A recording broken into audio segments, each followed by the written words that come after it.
Di dunia teknologi, Linux sering dipuja sebagai simbol kebebasan, keamanan, dan open source. Ia adalah fondasi internet, Android di genggaman kita, hingga superkomputer. Tapi, bagaimana jika kita melihatnya dari sudut pandang yang berbeda? Bagaimana jika kita katakan Linux itu sendiri adalah sebuah virus? Bukan dalam arti merusak hardware Anda, tapi sebuah entitas yang menyebar, mengubah, dan bagi sebagian pihak justru menjadi masalah.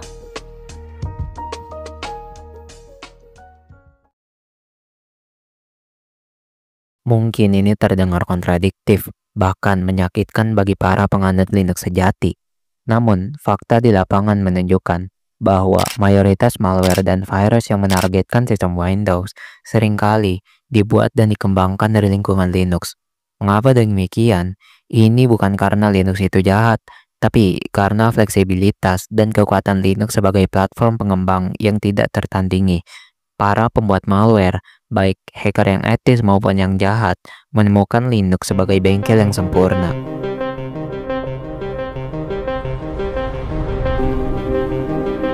Di Linux, mereka punya akses penuh ke command line interface atau terminal yang kuat, beragam compiler seperti GCC, debugger seperti GDB, dan pustaka pengembangan yang melimpah. Banyak tool penting untuk reverse engineering, exploit development, atau pengujian jaringan dirancang native untuk Linux. Lingkungan Linux memungkinkan mereka mengkompilasi kode jahat, mengujinya di mesin virtual Windows, dan memanipulasi payload dengan presisi tinggi. Stabilitas, sumber daya yang minim, dan kebebasan untuk menginstal apapun tanpa batasan ketat seperti di macOS menjadikan Linux platform pilihan yang utama.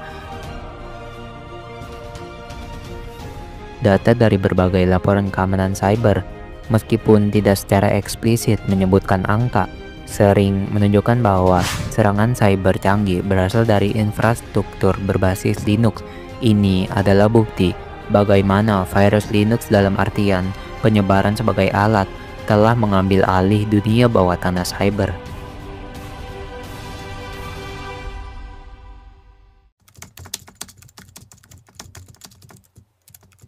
An exclusive interview with the mysterious faceless hacker known as Pliny the Prey into the NHS.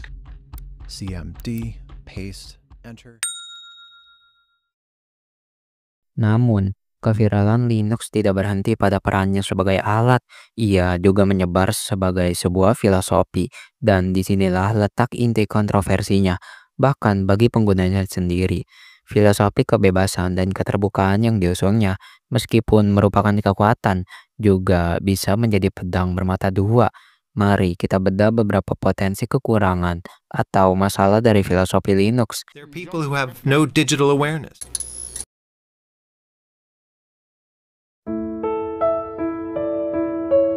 Filosofi kebebasan untuk memodifikasi dan mendistribusikan melahirkan sebuah ribuan distro Linux seperti Ubuntu, Fedora, dan lain-lain, dan desktop environment seperti GNOME, XFCE, dan lain-lain. Ini adalah kebebasan yang tiada duanya, namun hasilnya adalah fragmentasi. Untuk data, sulit mendapatkan angka pasti, namun diperkirakan ada ratusan distro Linux aktif saat ini yang dilansir dari Wikipedia List of Linux Distribution masing-masing dengan package manager, filosofi, dan kadang-kadang tooling yang berbeda. Fragmentasi ini menyulitkan developer pihak ketiga untuk membuat aplikasi yang kompatibel di semua distro. Ini juga membingungkan pengguna baru dan seringkali menciptakan ketidaksesuaian atau masalah driver yang harus diatasi sendiri. Kebebasan ini pada akhirnya bisa jadi beban kompleksitas.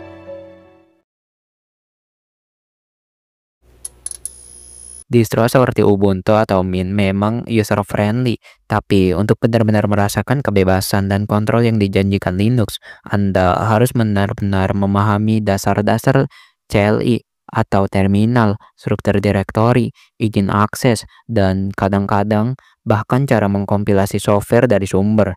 Filosofi yang mendorong pengguna untuk belajar sendiri dan mengoprek ini bisa jadi penghalang besar bagi mereka yang hanya ingin sistem yang tinggal pakai. Ini yang menciptakan gap besar antara pengguna kasual dan pengguna inti yang kemudian memunculkan elitisme di sebuah komunitas. Linux lahir dari kebutuhan teknis. Filosofi open source seringkali memprioritaskan fungsi, kebebasan, dan kontrol teknis di atas pengalaman pengguna yang policed atau desain yang konsisten. Meskipun ada perbaikan signifikan, banyak aplikasi atau lingkungan desktop Linux masih memiliki masalah inkonsistensi desain atau pengalaman pengguna yang kurang intuitif dibandingkan OS komersial. Kebebasan untuk mendesain tanpa pemandu pusat kadang menghasilkan fragmentasi visual atau solusi UX yang tidak ideal.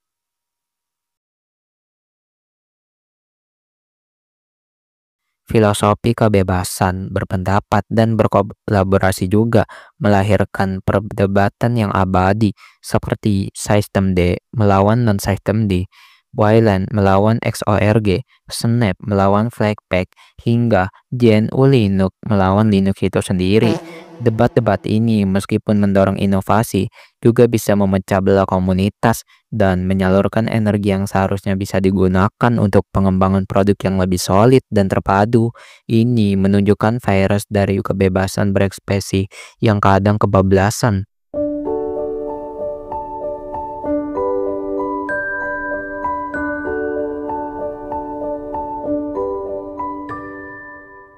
Linux adalah kata lain dari virus ideologi, yaitu yang menyebarkan kebebasan kode, transparansi, dan kontrol ke seluruh dunia teknologi.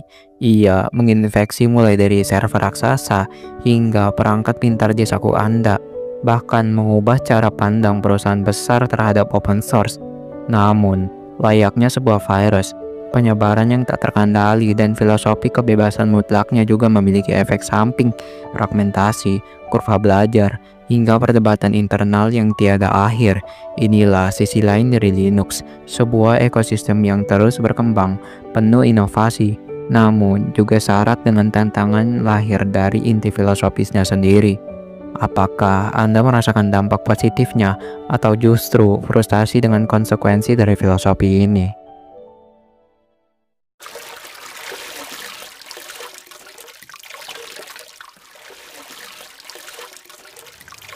Mungkin setelah nonton video ini, kepala kalian penuh dengan pertanyaan baru. Apakah ini berarti Linux itu buruk?